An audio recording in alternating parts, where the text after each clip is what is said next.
Astral travel, also known as astral projection, is the belief that one's consciousness can separate from the physical body and travel outside of it.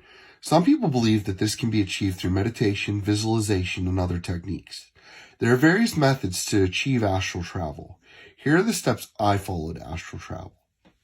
First, relax your body and clear your mind in a lay down or sitting position. Second, focus on your hands or feet. These are chakras or main energy points in the body.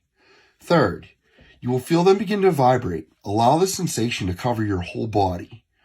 Fourth, feel the vibration surrounding yourself float out of your body up to the ceiling. Fifth, visualize the room you are in great detail in your mind's eye. Sixth, as you continue to focus on the image in your mind, you will more than likely see yourself in the room and what is around you. This will probably be your first out-of-body experience. I would just like to reaffirm it's okay and nothing can hurt you. You'll probably startle yourself back to baseline after this happens the first few times, and that's okay, just keep practicing. 7.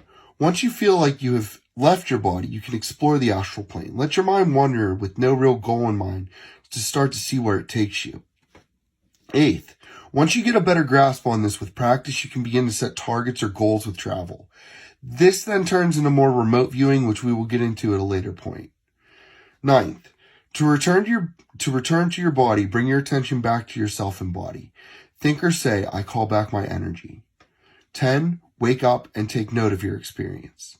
2 more things. First, if you fall asleep, that's okay. It happens sometimes. And secondly, it's also important to note that some people may be more naturally inclined to experience astral travel than others, and it may take some practice before achieving success. I would like to end this video by saying I am so excited and humbled that I only am 12 followers away from being able to go live.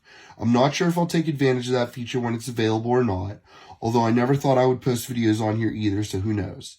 But I would like to say thank you to everyone for following, liking, and commenting. It means so much. It means so much to me that the information I'm putting out there is resonating with so many so quickly. As always, thank you, and I hope you're having the best day you can at this moment.